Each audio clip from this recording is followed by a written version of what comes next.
हम उसी चीज़ को बेस बना करके जयपुर आते हैं, कोचिंग करते हैं, तैयारी करते हैं, किसी भी तरह पैसे वगैरह मैनेज करके यहाँ पे आते हैं और 4-5 महीने कोचिंग करने के बाद बोर्ड अपने कैलेंडर को रिवाइज करता है और वहाँ से उस भर्ती को निकाल देता है। भर्ती के कैलेंडर को अभ्यर्थियों ने बेस बनाकर कोचिंग कर ली, तैयारी कर ली, आप उसके पैटर्न को ही बदल रहे हो, तो ये कहाँ तक उचित है?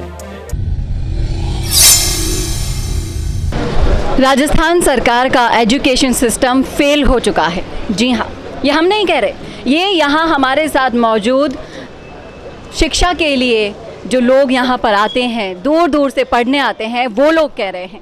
इनकी जो समस्याएं हैं, वो पीड़ाएं हैं, वो सरकार सुनकर भी अनसुनी कर रही है। अब इनकी पीड़ा कौन सुनेगा, आप खुद ही इनकी ज़ुबानी सुनिए। जी, सरकार से क्या कहना चाहते हैं? हम सरकार से उम्मीद करके पहले भी ज्ञापन देने गए थे। मैं राजस्थान विश्वविद्यालय से हूँ और मैं वहाँ रिसर्च स्कॉलर हूँ, पूर्व छात्र संघ अध्यक्ष में रहा हूँ। तो मैं वहाँ से राजस्थान यूनिवर्सिटी के प्रतिनिधि मंडल का नेतृत्व करके शिक्षा मंत्री बी.डी. कल्ला जी से मिला, उसके बाद शिक्षा राज्य मंत्री जाहिदा खान जी से भी मिला, प्रदेशाध्यक्ष कांग्रेस गोविंद सिंह डोटासरा जी से भी मिला।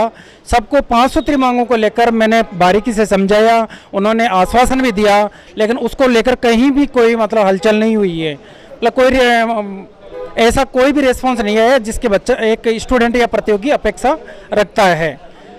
तब हमने आज उपेंद्र जी से मिलने का प्लान बनाया, उनसे बात की कि आप इन बेरोजगारों की मांग को सरकार तक आप अपने माध्यम से बेरोजगार एकीकृत महासंघ के बैनर के माध्यम से आप सरकार तक पहुंचाएं।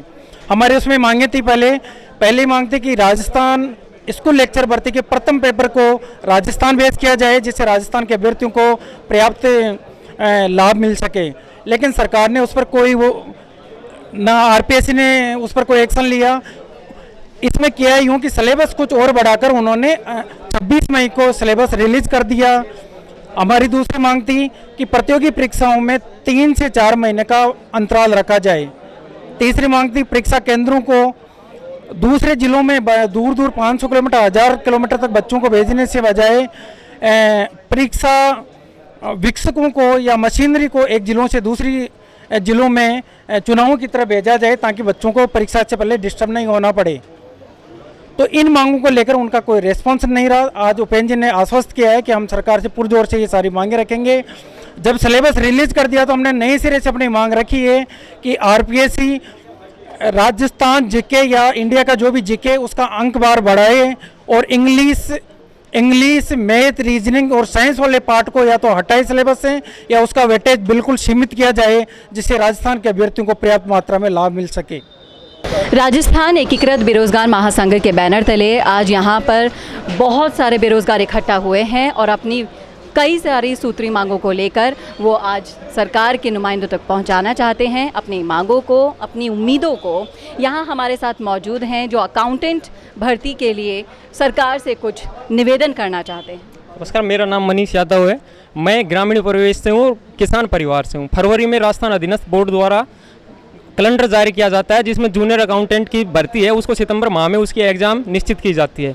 हम उसी चीज़ को बेस बना करके जयपुर आते हैं, कोचिंग करते हैं, तैयारी करते हैं, किसी भी तरह पैसे वगैरह मैनेज करके यहाँ पे आते हैं और 4-5 महीने कोचिंग करने के बाद बोर्ड अपने कैलेंडर को रिवाइज करता है और वहाँ से उस भर्ती को निकाल देता है और उस भर्ती में जो नियम थे कि उसको सीईटी में डाला जाता है। अब एक चीज़ हम सरकार से ये पूछना चाहते हैं कि जिस भर्ती के कैलेंडर को अभ्यर्थियों ने बेस बनाकर कोचिंग कर ली, तैयारी कर ली, आप उसके पैटर्न को ही बदल रहे हो, तो ये कहाँ तक उचित है? और मेरी सरकार से यही मांग है, जैसे कि सरकार अपने चुनाव कराती है, चुनाव में अगर विधायक, पहले तो नियम है कि विधायक 40 से मतलब कि 25 से ऊपर वो जो भी लड़े, बाद में नियम निकलता है कि 40 से ऊपर वाले लड़ेंगे। तो जिन्होंने अगर पहले तैयारी कर ली तो वो तो वेस्ट हो गई उनकी मेहनत, तो हमारी मैडम मेहनत वेस्ट ही जाएगी। इसका मतलब तो ये है, बस यही मांग है हमारी सरकार से। हम चाहते हैं कि अगर सरकार से कैलेंडर मैनेज नहीं हो रहा तो ये हो सकता है कि एग्जाम को और महीने 2 महीने आगे कर सकती है। ये तो मतलब नहीं है कि भाई सरकार ये एग्जाम के पैटर्न को चेंज कर दे, ये तो उचित नहीं है। अब हमारा क्या होगा, जो हम उसको बेस बना के 5 महीने से तैयारी कर रहे हैं, तो हमारा इस चीज़ से बस यही रिक्वेस्ट है कि इसको सरकार के संज्ञान में लाकर इसका समाधान किया जाए। अधिकारी उसे मिले, अधिकारी अधिकारी हमारी मांग को जायज़ मांगते हैं लेकिन उसके प्रति कोई कदम नहीं उठा रहे हैं। तो हमारी सरकार से गुजारिश है कि हमारी मांग को जायज़ मांग है, नाजायज़ मांग नहीं है। या तो कैलेंडर के हिसाब से भर्ती कराए, नहीं करा रही तो पैटर्न तो भर्ती का कम से कम वही रखा जाए जो पहले उन्होंने जिसको हमने बेस मानकर तैयारी की है। सरकार की गलती है, विभाग की गलती है, अभ्यर्थियों की गलती नहीं है। अभ्यर्थियों को सजा भुगतनी पड़ रही है। मेरे जैसे, मैं अकेला नहीं हूँ, बहुत से लोगों ने उस कैलेंडर को बेस मानकर तैयारी की है, कोचिंग की है और वो यहाँ तक पहुँचे हैं। अब उनके साथ न्याय नहीं होगा अगर सरकार ऐसे कैलेंडर को बदलती है या भर्ती पैटर्न को बदलती है।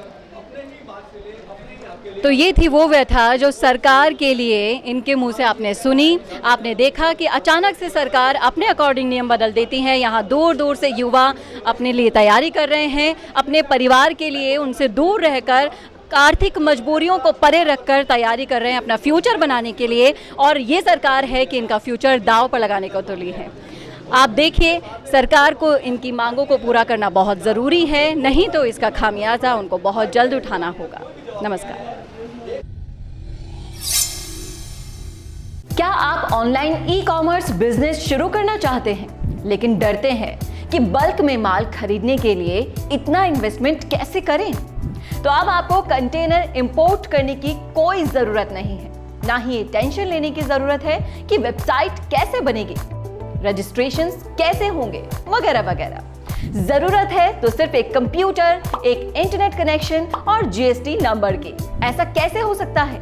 ये सब होगा।